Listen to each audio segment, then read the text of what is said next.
The next morning, I go down to the courthouse, and I pull the deed to the house. We find out who owned the house, and the homeowner was renting the house. The homeowner was renting the house to this woman. To this woman. Okay. The woman was supposed to have renter's insurance and didn't. Okay. But the homeowners had homeowner's insurance. But the homeowner's insurance was not responsible for the dogs biting. Right. Because the homeowner didn't own the dogs. Right. So the insurance would not be responsible because the homeowner had no liability. And the lease said that they wasn't allowed to have dogs unless they identified the dogs in the lease and carried insurance to cover the dogs. Which they did not have or do. Which they did not have or do.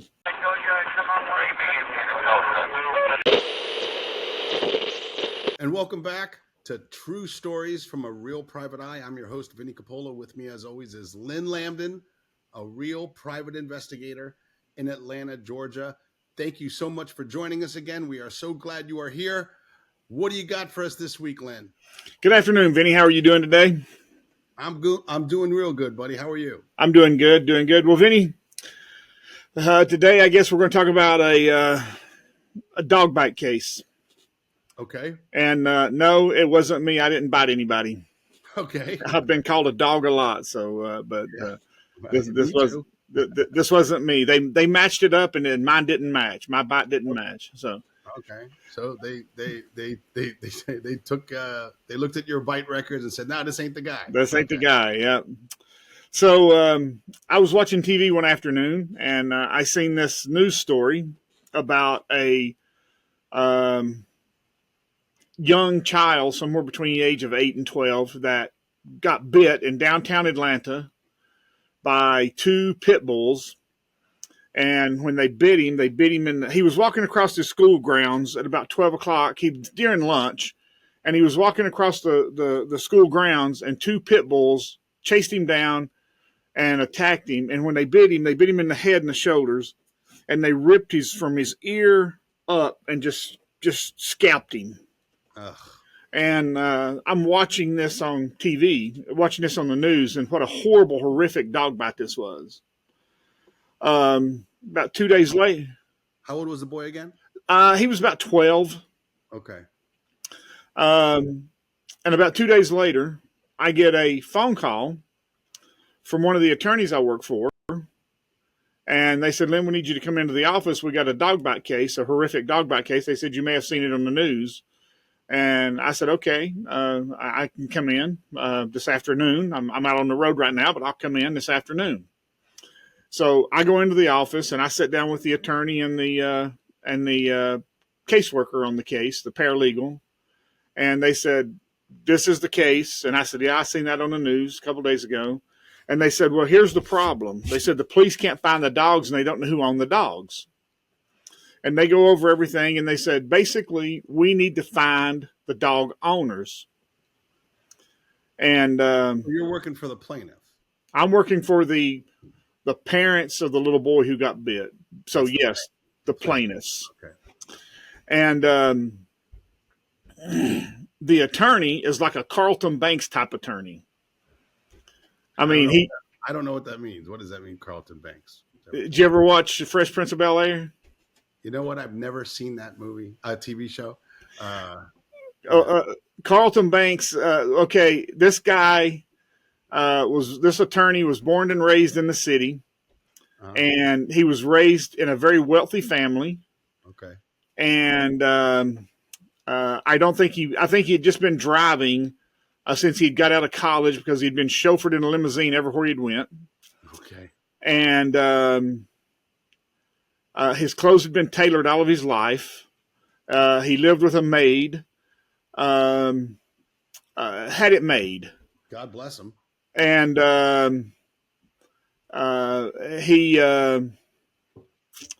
he looked and acted like Carlton Banks. And if you don't know what that means, just look it up. I mean, he was just a very wealthy, rich, spoiled guy. Very nice guy, wonderful man, very pleasant to deal with.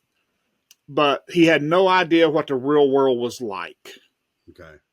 So I'm sitting here with me and him and the paralegal, and the paralegal is just she is top notch. I mean, she is just one of the best paralegals that you'll ever work with in your life. She can work these cases inside and out, and you're not going to get the best of her. 99% of the attorneys in the city can't hang with her. That's how good she is. So he said, well, I'll tell you what, I'll just go. He said, I'll just get in my car and I'll go down there and I'll just drive around till I find the dogs.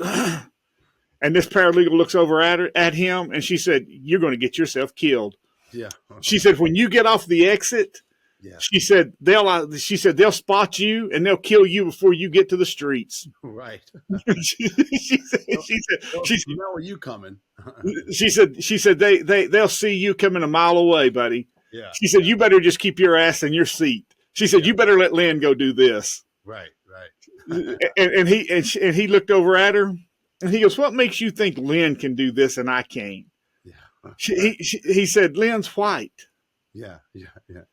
And she said, and she looked at him and she said, Poindexter, just sit there where you're at and don't get yourself killed. Wow. She talks to her boss like that. I love it. Well, you just have to know this guy. Yeah. He even his T-shirts were ironed and pressed. Oh boy. One of those, you know. Oh, I know guys like that. Yeah. And he had no idea what the real world was like. Yeah. You know, he drove to work, but he had somebody go gas up his car. Yeah. You know, I mean, that's a little bit of an exaggeration, but he was really just he had never seen the real world. He grew up in a high-rise building, and it had a doorman, and he never encountered any kind of. He went to a private school, so he left his building, went down the elevator, got in a limousine. The limousine took him to his private school, and when he got to his private school, it went into a gate, and the limousine dropped him off. It picked him up. It took him back into the gate at his high rise. He'd never seen the real world. Right. And then when he graduated high school, he went straight to an Ivy League school. So he had never seen anything in his life.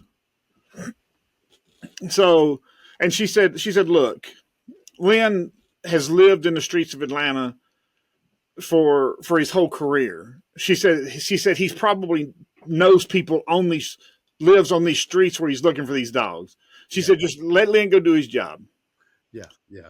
So I go down to where this school happened, where it happened on this school in downtown Atlanta, right downtown Atlanta. And I just start where the playground where it happened. I just started driving. And that's the only lead you have. That's the only lead I have. That's the only, and it was 2 pit bulls. Yeah.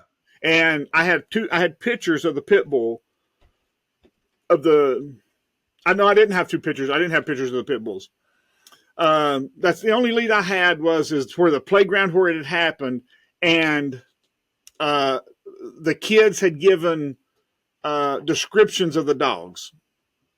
The other kids had seen the attack and had scared the dogs off. That's the only thing I'd had was description, and we knew that they were a pit bull type dog. Okay, that's all I had.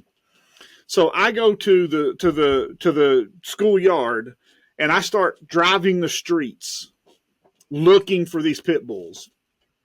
And I got to thinking. I said, they're not going to be where they can be seen. I've got to be clever about this. Right. I've got to look in windows. I've got to look in backyards. I got to be clever. Yeah. So if you've ever been in the streets of Atlanta, you know that if you are in this street here, you can probably see the backyards of other streets if you know how to look. Right. So that's what I was doing, was trying to check out the backyards of other houses from one street. You try to check out the backyards of other streets. Well, I'd done this for 2-3 hours, 4 hours, something. And I pull up on this green house, and I hear dogs barking. And I thought, I need to identify these dogs. And I look up on the second floor, and there's 2 pit bulls up there. Oh, really? And it's the 2 dogs that I was looking for. Wow. So I back off far enough, and I get my camera with the big lens on it, and I zoom in, and I start taking pictures of these dogs. And What were they, on a balcony or something? Just on the balcony. Okay. So you got the first floor of the house. So the house is the way that these houses were in this area is the houses are not very deep, but they're wide. Okay. And the balconies are not. The balconies are long, but they're not very deep. The balconies were not very deep. Okay. So that it wasn't like the dogs could go back in the balcony. So the dogs being on the balcony, the balconies were only about 3 feet deep. So I took pictures of these dogs and identified the dogs. So let's just recap real quick. So you were given this case, and 4 hours later, you found the dogs. About 6 hours later. 6 hours later, you found that. That's pretty good. Yeah. That's pretty good. No, just to show you what idiots live in Atlanta. Okay. Well, these people were idiots. Well, you think that they knew that their dog had attacked a kid? Oh, sure, they knew. It was all over the news. I saw it on the news. Yeah. I wasn't brought in on the case on the first day that it happened. Right. Or the next day. I was brought in on the third day. So the accident. And they just let their dogs out on the balcony. Yes. So I get the pictures of the dogs. I identify the dogs. I take pictures of the mailbox with the address and everything on it. And then the first thing I do is call the attorney and let them know. The attorney contacts the police. The police sends out the animal control. They get the dogs, and they arrest a woman there who says that she's not the dog owner, that her boyfriend is the dog owner, but she's keeping the dogs. Now, this goes to show you how smart some people are, even though they're dumb as hell. As a homeowner, insurance is only responsible for the homeowner's liabilities.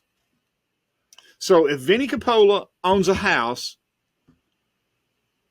and Vinnie has insurance on that house, that insurance is only responsible for Vinnie Coppola's liabilities. So the girlfriend who owned, or she didn't actually own the house, the next morning, because it was late in the day and I didn't have time, the next morning I go down to the courthouse and I pull the deed to the house. We find out who owned the house, and the homeowner was renting the house. The homeowner was renting the house to this woman. To this woman. Okay. The woman was supposed to have renter's insurance and didn't. Okay. But the homeowners had homeowner's insurance. But the homeowner's insurance was not responsible for the dogs biting. Right. Because the homeowner didn't own the dogs. Right. So the insurance would not be responsible because the homeowner had no liability. And the lease said that they wasn't allowed to have dogs unless they identified the dogs in the lease and carried insurance to cover the dogs. Which they did not have or do. Which they did not have or do. And secondly, the homeowner said they wasn't my dogs. They were my boyfriend's dogs, and he don't live here. I was just keeping them for him. That's right. That's exactly. That's always the excuse they have. Always the excuse. Yeah, yeah. How many times have you seen cops and they dig into this guy's pocket, they pull out a bag of drugs, and he goes, "That ain't mine." Yeah. Now, this little boy has his whole skull exposed, ripped off. I mean, he's got, I can't remember, 300 or 400 staples and stitches in his head and his shoulder, and almost lost his life. And nobody's responsible for it. Well, did you try to find the boyfriend or? Well, the cops did all of that investigation after we identified the dogs. After the dogs were identified, they did all that work, but there were no insurance there. And the people who were living in the house rented the house. And if you would have seen the house, I mean, the house wasn't worth anything. It was just a rundown shack, pretty much. So because they don't have insurance, they can't be sued because they don't have shit. Well, they can be sued, right? But all you got is a piece of paper. Well, yeah, you can sue anybody, but all you got is a piece of paper. Yeah. So think about it. I mean, if you're an attorney, the family of this little boy was responsible for the medical bills. Well, technically, he went to Grady, so you and I are responsible. Oh, I see. Okay. It's a taxpayer hospital. Okay. So, mom and dad probably didn't pay a dime, but technically, yes. But so to answer the question is yes, you could have sued the people who owned the dogs, but I mean, as a law firm, you're not going to spend $15,000-$20,000 to sue to get a piece of paper that you can never collect on. Yeah.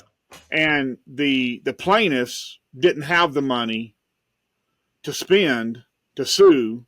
And as their attorney, you would advise them, look, they have nothing to, if we win the lawsuit, you're never going to collect on it. So don't spend the money because you're never going to collect on it. Yeah. Did they at least, I mean, shouldn't she be held responsible legally some way as far as jail time or something like that for allowing these animals to run rampant on the street? I mean, isn't there a law against that? Well, yes, there's leash laws and dangerous dog laws, and those charges were brought against her. And I don't know what the charges ever were. Were the dogs put down?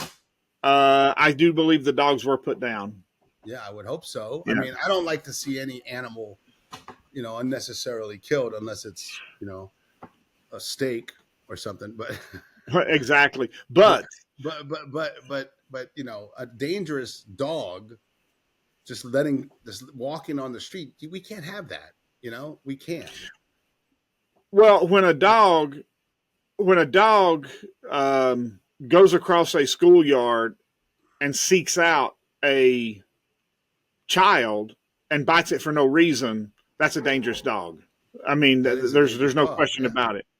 Yeah. And if you go down to that area of Atlanta, you will see dogs, you'll see pit bulls, you'll see people walking pit bulls with chains, with bricks chained around their neck, or a tire chained around its neck. A tire? Now, well, yeah, that's to the reason they chain a heavy tire around its neck is to build muscle. Oh my gosh! Why do you think they're doing that? I don't know.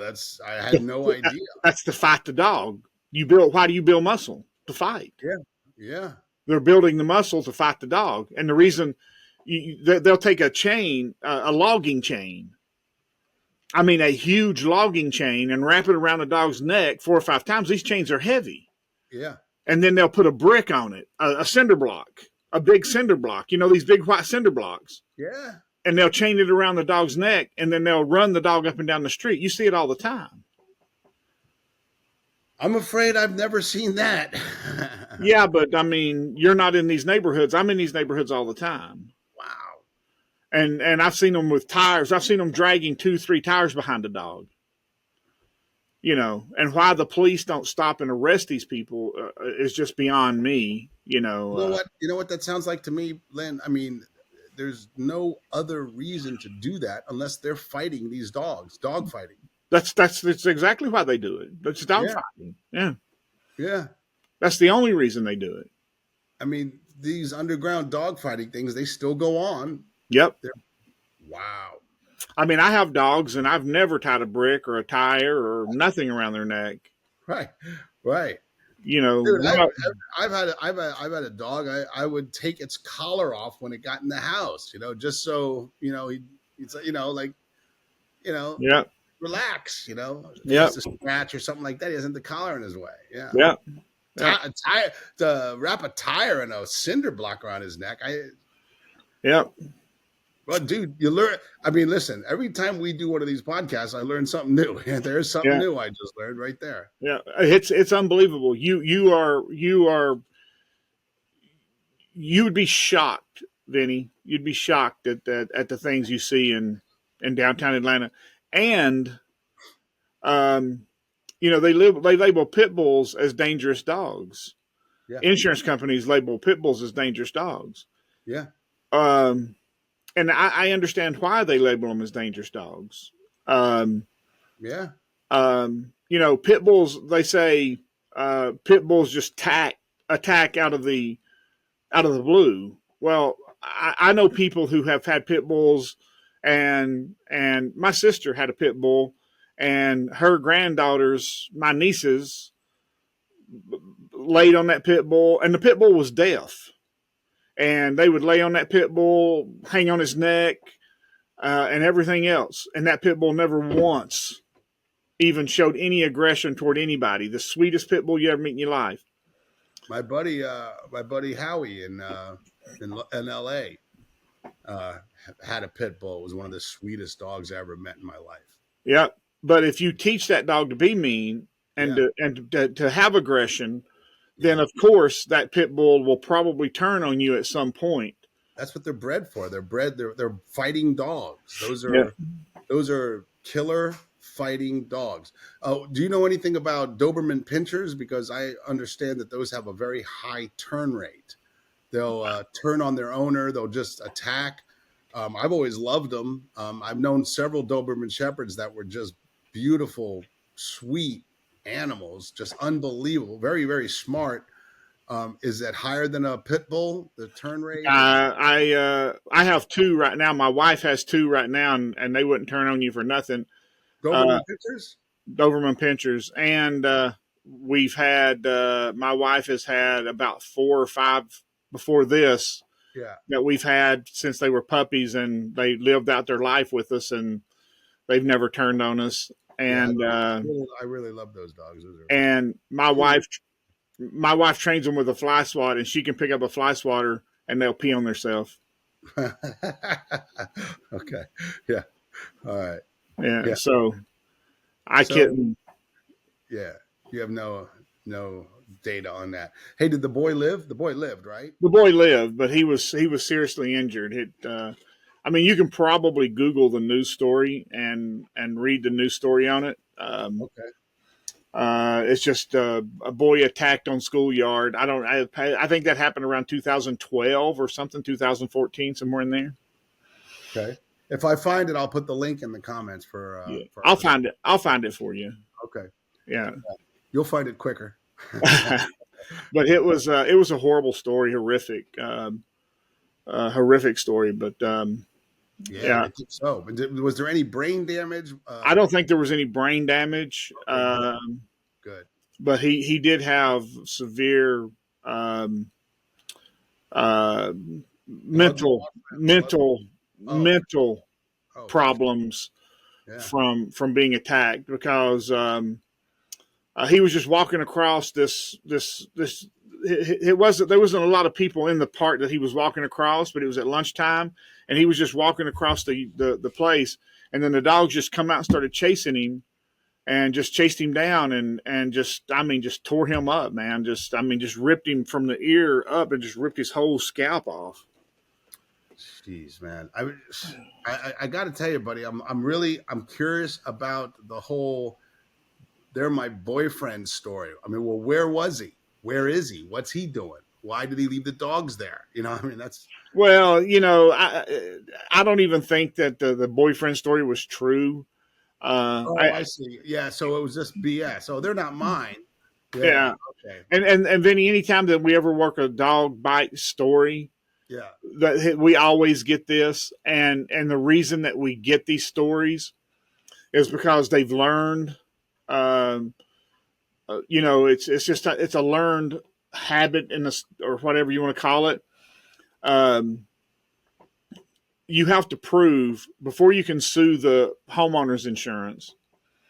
You have to prove who owns the dog. This episode is brought to you by Simple Funding LLC. For all of your pre-settlement funding needs, contact Simple Funding LLC to receive your money promptly. They're a customer-centric legal funding company that provides exceptional funding solutions at affordable rates. Simple Funding covers a diverse range of cases, including car accidents, slip and falls, worker compensation, medical malpractice, wrongful death, and more. They recognize that life goes on and you need to access your funds immediately, which is why they offer clients a swift and efficient process with minimal documentation requirements. For more information, visit simplefundingllc.com or contact them directly at 678-855-6232. Let's say that your son gets a dog and he lives with you and the dog bites somebody.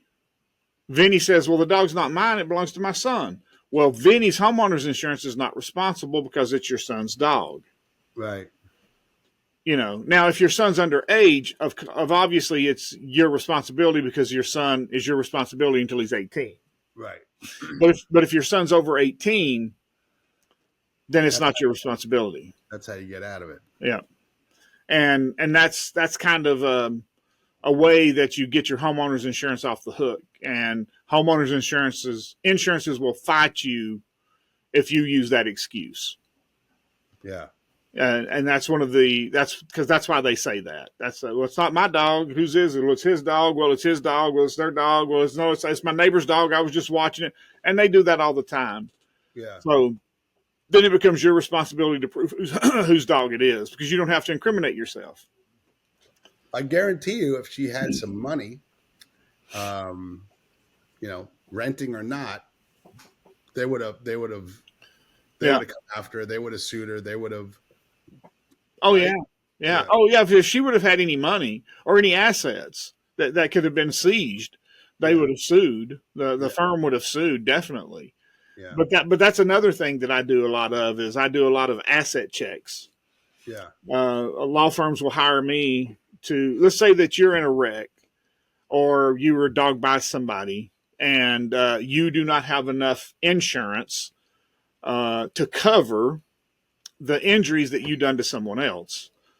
Law firms will hire me to do an asset check. And then I will go out and I will do an asset check on you, and I will determine whether you're worth pursuing beyond insurance. Right. And, I will say, okay, John Doe owns a house. I just recently did an asset check this week. Just wrote the report on it this week. And a man bought a house and with his wife and had it for 2 years, bought it in 18, sold it in 20, and sold it for $10,000 more than he bought it for. And I got to looking and everything. He made a $10,000 profit on it. And the year they sold it, there was a divorce. And so I pulled the divorce financial records and found out that the guy in 2020 was only making like $5,000 a month. And looked at their financial records, and you could see that he owned nothing. They had a car that was worth $49,000, and they owed $42,000 on it. So there was no, so it just wasn't. So we'll think about it. They sold the marital home. He now lives in an apartment. They only had $10,000 in equity. They had a car that they only had like $6,000 in equity in. A judge is not going to let you seize their vehicles. Now, if they would have had 5 vehicles, they would let you take all but 2 of the vehicles. Yeah. But a judge will not let you. They could have owned the vehicle and he could have had $200,000 in equity in it, but they will not let you seize the primary vehicle because they had 2 kids and they're not just going to let you seize. They're going to let you keep 1 vehicle per parent. Right. So they're not going to let you take their only means of transportation. Right. Or they're not going to let you seize their house if that's their only means of living. Right. So you have to seize things that are not essential to life. Right. So now if they have a house that has, $200,000 in equity, they will let you seize the house and will force them to sell it. And then you can take everything beyond essential living. Right. But they both live in apartments now, but hers didn't matter because it was him who was involved in the wreck. So there was really nothing there. So we determined that there was absolutely nothing to go after. If you sued him, he was kind of judgment proof. Right. So is the law firm going to spend $25,000, $10,000 to go after this guy above and beyond what the insurance has already paid to get a piece of paper that says, "Hey, I won a lawsuit"? I mean, that's all, because that's all you got. Yeah. Let that be a lesson to you guys. Have nothing. own nothing. Be worth nothing. You are unsuable. Is that a word? Unsuable. Judgment proof. Judgment proof. You are judgment proof. Yes.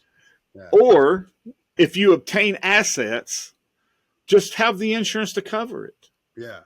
Just have an umbrella policy that'll cover it. Yeah. Yeah. That's all you got to do is just get you an umbrella policy. An umbrella policy. There you go. Just carry the insurance to cover it. Yeah.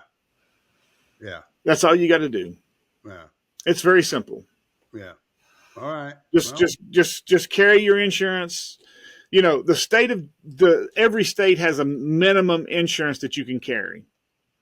The state of Georgia is 20, 25, 50. 25 per person, 50 per accident. Right.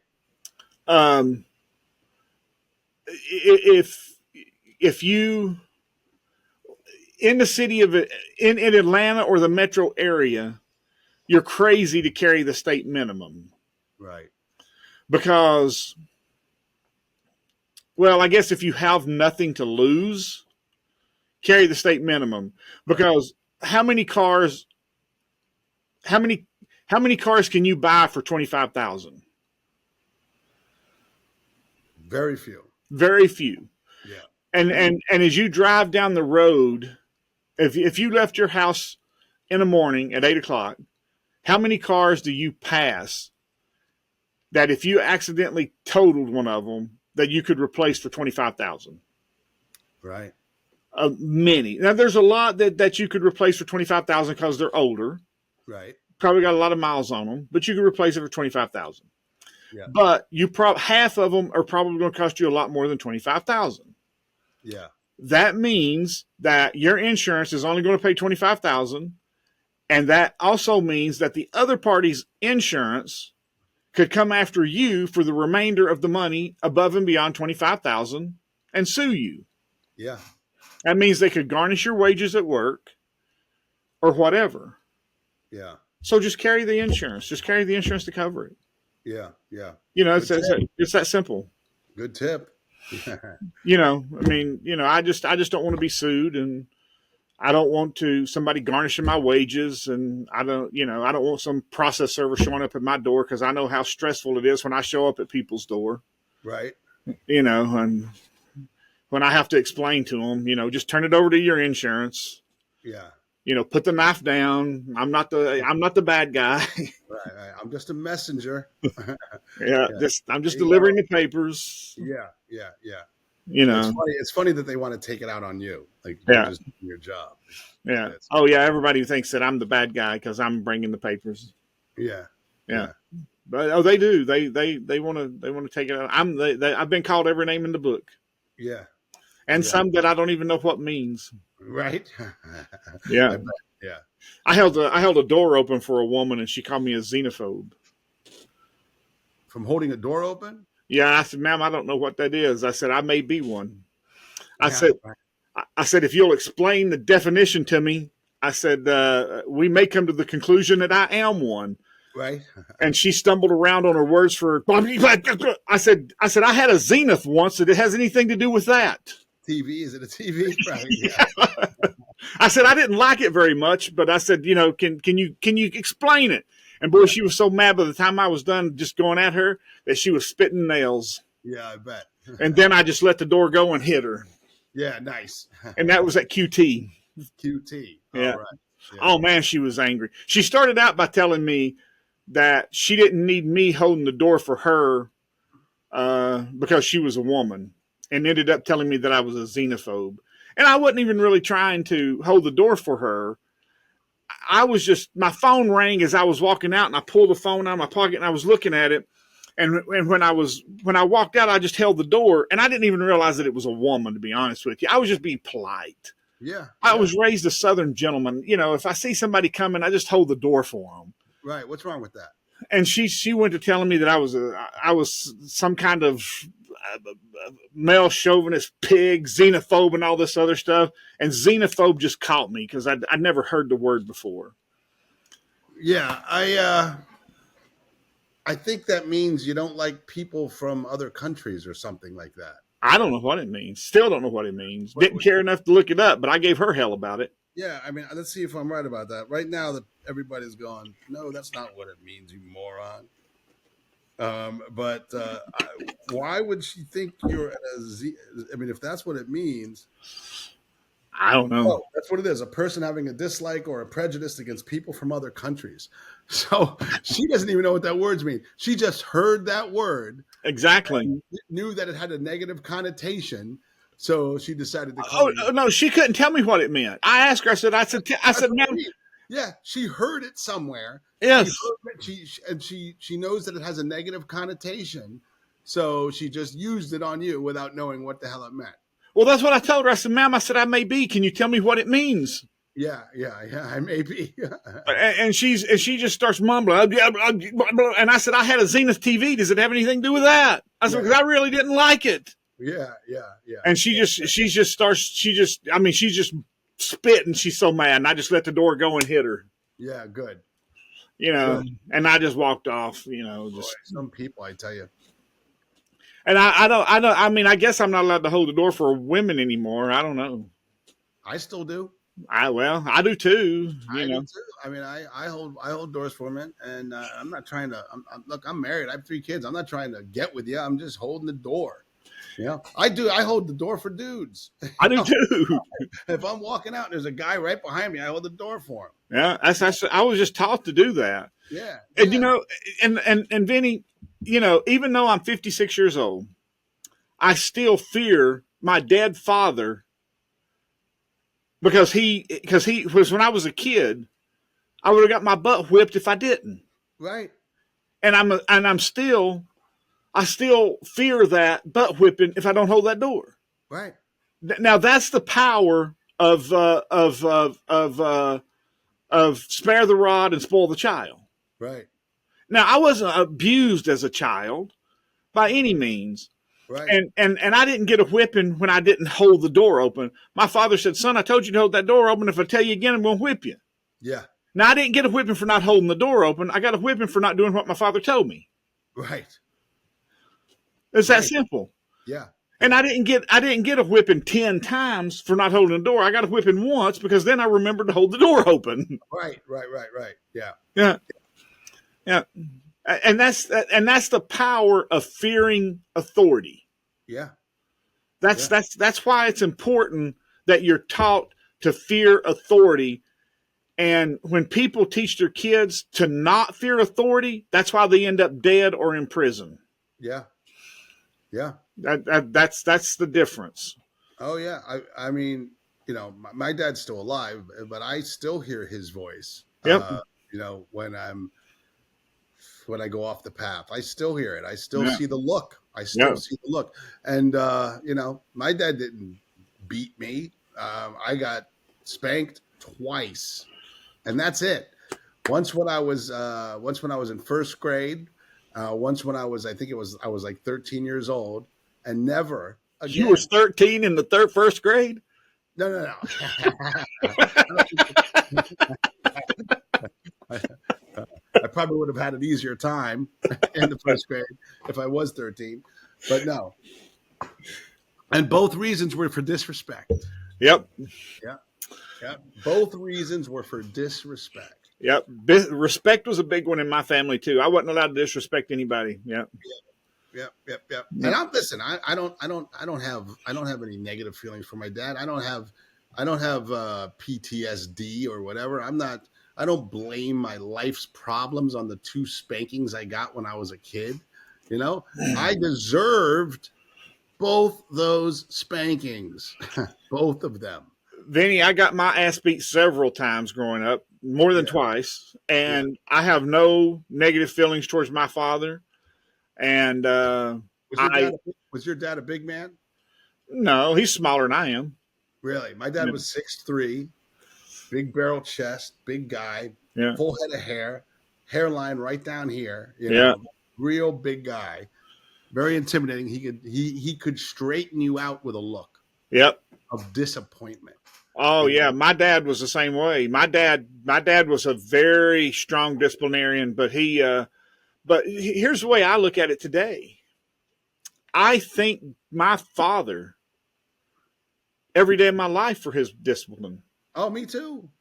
Because I look at some of the people around me and some of the people that I have known that had no discipline in their life, and the people that I see, and I thank God that I had discipline in my life. Yeah, me too. And I didn't I didn't have a hard life. I had a great life. I had a great childhood. I had a great family around me. I had a great life. I had a dream childhood. Yeah, me too. Yeah. And but I had chores I had to do. I had to work in the garden growing up, and I had to respect my elders, and I had to do what I was told. Yeah. Listen, the reason I didn't get spanked more is because when I was in first grade and I got that spanking because I disrespected my teacher at school, I didn't need one for another 7 years. Yeah. I was like, from that moment on, he said something. I was like, oh yeah. That was enough for me. Yeah. And he didn't cripple me or nothing. It was just, okay. I didn't like it. And then, when I was 13, my mother and father went out of town.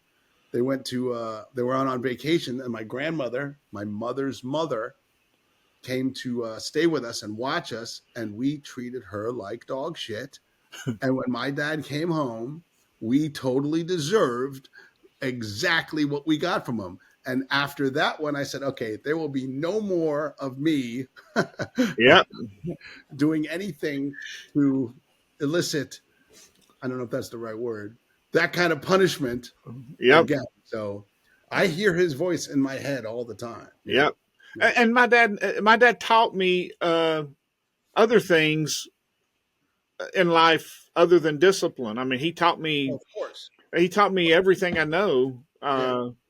And I thank him every day for the things. I can hear him talking to me and saying, you just don't need to do it that way. Do it this way, and you'll be better man for it. And I can just hear him still telling me those things. You don't treat people that way. You treat people this way. Do things this way. And my father would always stop and help people on the side of the road. I grew up in the country. Yeah. And my father didn't pass a broken down car. Yeah. He would stop and help somebody, and until this day, I still stop and help people. Yeah. I always pull over and say, you need any help? Yeah. And 9 times out of 10, they go, no, I'm good. Yeah. Oh, they tell me the same thing. They say, no, nope, go on, I'm good. I got cables. I got, what do you got? What do you need? Yeah, and especially with women, you got to be careful with women here in the city. Yeah. They get a little frightened, and so I don't. I'm 6'2", and so I don't approach women like I do men. I stand back and ask them, "Hey, you need anything? You need a phone? Yeah. You Yeah. got to Yeah. let them know you're friendly." Yeah. Yeah. Yeah. Yeah. Yeah. But so those are things my father, my grandfather taught me. Yep. And so Yep. Same here. I thank God for it every day. Me too. So, but I mean, discipline is something that is, you gotta fear authority. You if you don't fear authority, then you got people throwing rocks at cop cars and bricks off of overpasses. So, Yeah. we talk about the bad cops on here, but that's the few, because the few that are bad.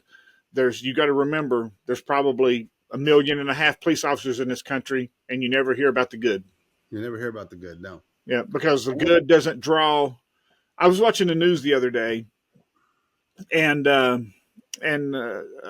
rarely ever watch the news because it's just, and I got to thinking, the news only brings you the bad, and they bring it to you quick, and they spin the bad.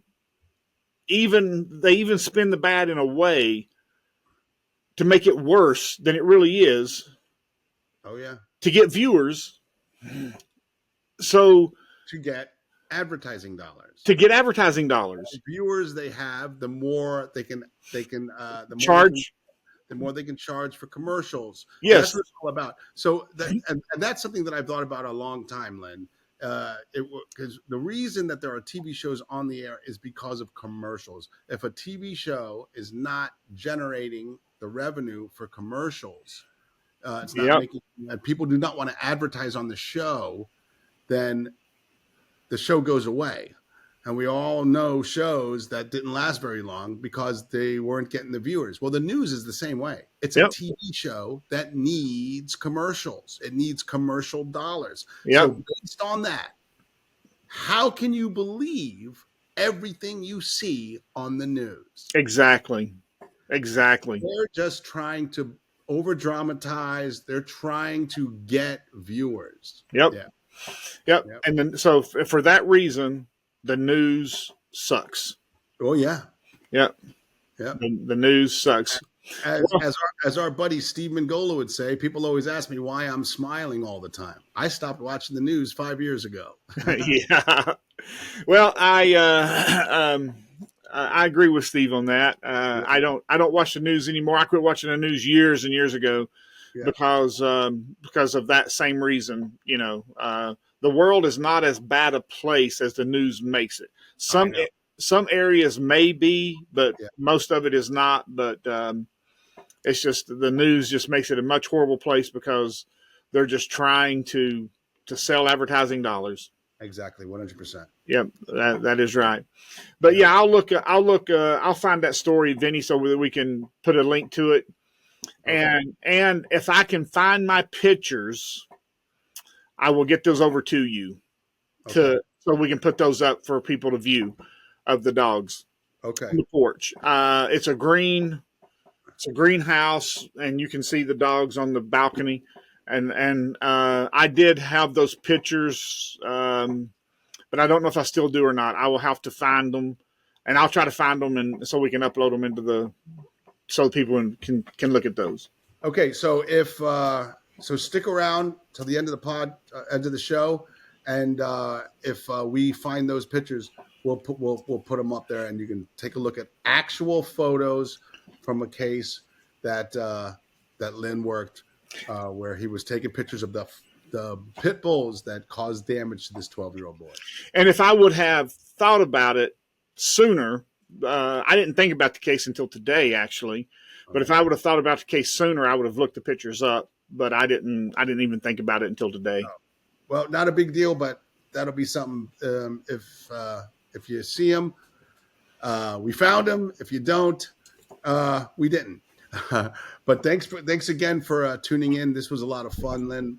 If you guys like stand-up comedy and goofy videos. Like I say every week, check me out on my website. All my links to all my social media is there, www.vinnie.com.